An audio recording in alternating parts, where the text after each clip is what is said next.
Aujourd'hui, c'est une première et je suis tout excité de te présenter ma toute première FAQ. Ouais, effectivement, j'ai reçu... En fait, je reçois souvent quelques questions et puis finalement, là, plutôt que de répondre par message, je me suis dit, bah, tiens, je vais faire une vidéo et je vais regrouper les différentes questions. On va parler de plein de choses, de combien me rapportent mes appartements, de fiscalité aussi. C'est vrai que j'en parle pas forcément souvent sur cette chaîne. Voilà, plein de sujets autour de la colocation aussi. Et puis voilà, j'espère que ça va t'intéresser. On va commencer tout de suite. Enfin, avant de commencer, tu sais que je vais quand même te demander de t'abonner à ma chaîne YouTube afin de suivre toutes mes prochaines vidéos et aussi de télécharger mon guide gratuit des villes les plus rentables en France pour faire de la colocation. Et je sais que là, je le fais pas dans l'ordre, mais je suis Nico du blog Oser Investir. J'investis dans la colocation à distance sans CDI. Mais là, si tu regardes, j'imagine, ce thème qui est FAQ, c'est que tu sais déjà un peu qui je suis. Bref, du coup, première question. Bah attends, la question elle est ici puisque je les ai notées. Pour commencer, Charlotte, 28 ans, qui me demande pourquoi j'investis à distance. Ah ben Charlotte, pourquoi d'après toi? Pour aller chercher de la rentabilité tout simplement. C'est pas pour le plaisir de me taper 3 heures de train. Enfin, même si le train à un moment donné, et je le dis souvent, investir à distance, il n'y a pas que le côté voyage. C'est-à-dire que dans le train, ça me permet de travailler sur mes projets, de travailler sur tout ce que je fais autour de l'immobilier, de ce que je crée, des formations, tout ça. Enfin, si tu veux, le temps que j'ai disponible, je fais en sorte qu'il soit rentabilisé.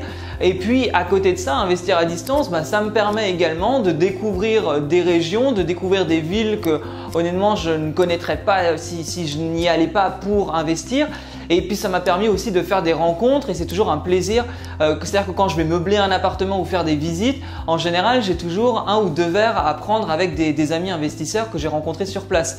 Donc j'investis à distance pour la rentabilité, mais je ne vais pas dire que c'est pas aussi positif en termes de relations humaines et puis de plaisir tout simplement de bouger au-delà de mon habitation, parce que j'habite Paris centre, donc ça fait du bien aussi d'aller voir du pays. Et puis c'est vrai que forcément ma rentabilité je la trouve bien plus dans des villes étudiantes en province que Paris ou autour de Paris. Même au niveau des budgets, des enveloppes de budget, j'ai souvent des enveloppes entre 120 et 150 000 pour des colocations entre 3 et 4 chambres. Donc forcément, c'est plus intéressant d'aller plus loin puisque Paris ou région parisienne, ce serait beaucoup plus compliqué. Donc voilà, c'est une réponse assez simple, mais je pense que pas mal d'entre vous savaient que j'allais répondre cela. Ensuite, on a Julien qui me demande, est-ce que tu fais que de la colocation? Est-ce que tu fais que de la colocation? Oui, pour le moment, je ne fais que ça. C'est-à-dire que en fait, on dit souvent quand tu as une... Alors, il y a 2 choses. On va dire quand tu as une stratégie qui fonctionne, tu dupliques et puis voilà, c'est assez simple parce que finalement, tu connais le processus et en répliquant ce processus, il n'y a pas de souci finalement. La colocation, une fois que tu as compris comment ça marchait, que tu as mis tout un système de process pour automatiser à distance, pour gérer les travaux à distance, avec les artisans, avec le banquier, etc. Le dossier bancaire aussi. Bref, tu refais la même chose, tu copies, tu colles, tu colles. Bref, ça fonctionne. Maintenant, on dit aussi attention à ne pas mettre tous tes œufs dans le même panier et je suis entièrement d'accord. Effectivement, je fais peut-être là un peu trop de colocation. J'aimerais bien aujourd'hui commencer à aller voir peut-être. Alors oui, j'avoue, je vais faire des infidélités sûrement dans les mois, peut-être pas dans les mois, mais en tout cas dans les années à venir. J'irai peut-être faire un tour vers la location courte durée ou l'immeuble de rapport également. C'est des stratégies qui m'intéressent. C'est différent, mais c'est comme pour tout là-dessus. Moi, si tu regardes cette chaîne, c'est que je parle de colocation. Mais pourquoi? Parce que faut être focus. Et si j'ai investi en colocation, c'est qu'à un moment donné, je me suis dit, ok, je fais de la coloc. Parce que si tu commences à aller chercher des immeubles de rapport, de la LCD et chercher des colocs, tu mélanges tout ça et potentiellement, tu n'atteins pas tes objectifs parce que tu as tendance à avoir la tête partout. Donc non, c'est bien de se focaliser sur une stratégie et t'y tenir. Donc oui, la colocation, c'est la stratégie que j'ai actuellement. Maintenant, je suis ouvert à d'autres opportunités. D'ailleurs, si tu as des choses à me proposer, écoute, envoie-moi un message, je me ferai un plaisir de regarder ce que tu as à me proposer. Autre question, alors c'est un pseudo sur Insta qui est imprononçable, je suis désolé, je ne saurais même pas. Et du coup qui dit « Je comprends pas comment tu investis en CDI ». Je fais quoi. Déjà, je me pose pas de questions. J'ai des revenus, hein, toujours pareil.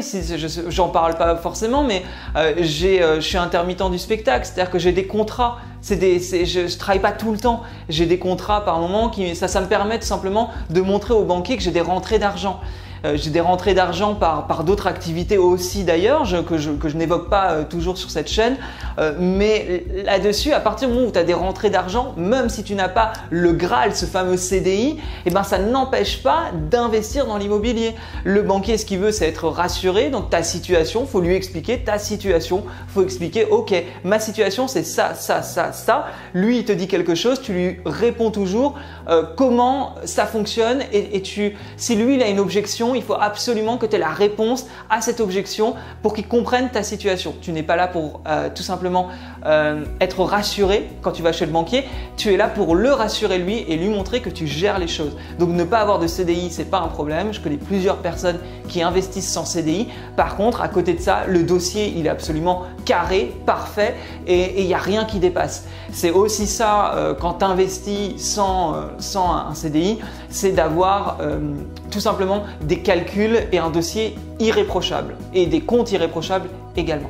On a une question de Marilyn Desvosges qui me demande comment gères-tu ta fiscalité? Est-ce que tu passes LMP? Excellente question. Pour le coup, on entend beaucoup parler de ce sujet ces derniers mois. Le fameux passage LMNP, location meublée non professionnelle, au passage LMP, location meublée professionnelle.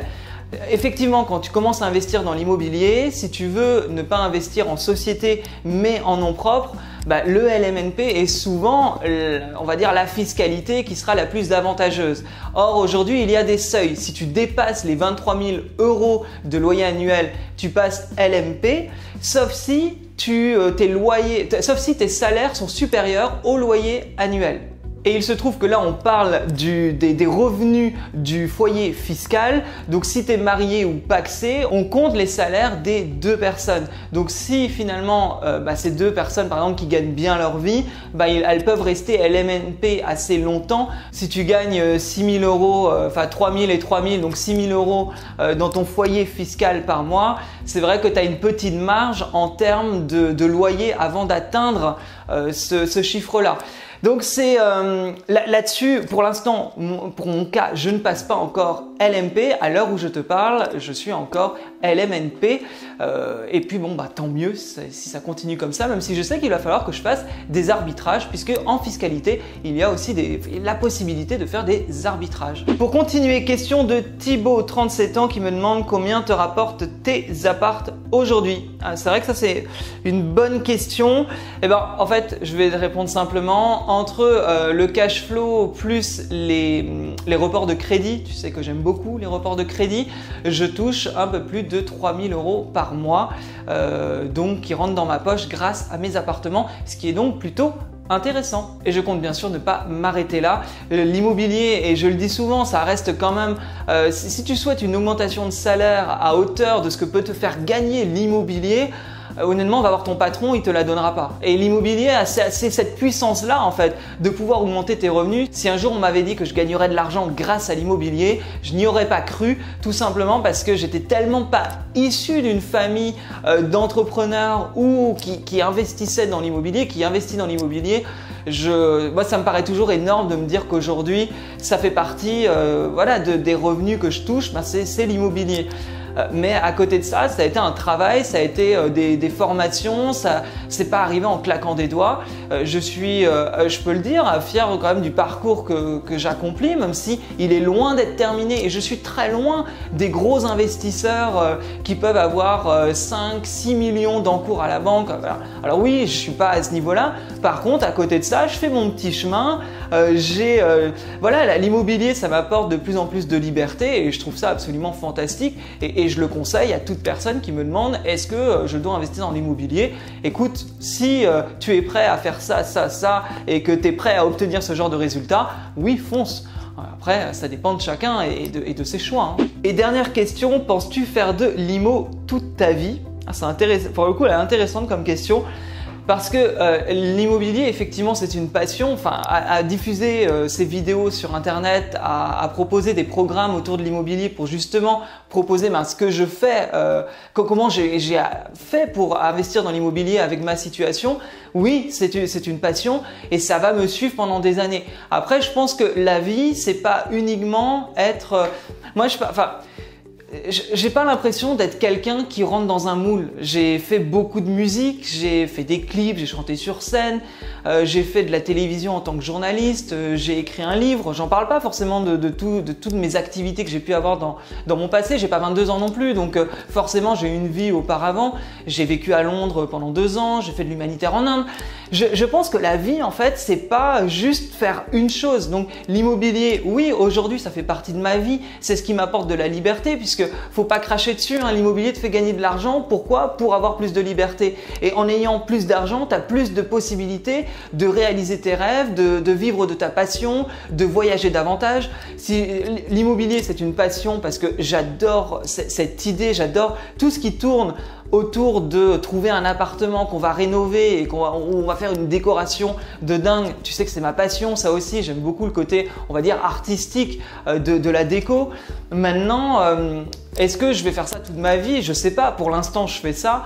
Et puis, plus tard, j'aurai peut-être d'autres choses. Mais c'est comme la finance. Je commence à m'intéresser à la crypto-monnaie. Enfin, il y a plein de choses comme ça qui m'intéressent. Donc, l'immobilier toute ma vie, je ne sais pas. Mais en tout cas, aujourd'hui, oui, c'est mon quotidien et c'est ce que je fais quotidiennement. Et tous les jours, hein, mon quotidien, quotidiennement. Donc voilà pour répondre à ces questions. Merci à tous ceux qui me les ont envoyées. D'ailleurs, c'est plutôt cool. Si toi, tu en as, n'hésite pas, hop, à les lâcher en commentaire et j'hésiterai pas à refaire ce genre de vidéo et voir si ça te plaît. Hein. Voilà, tu me dis tout ça. N'oublie pas aussi de t'abonner à ma chaîne YouTube et puis je te dis à très bientôt. Salut!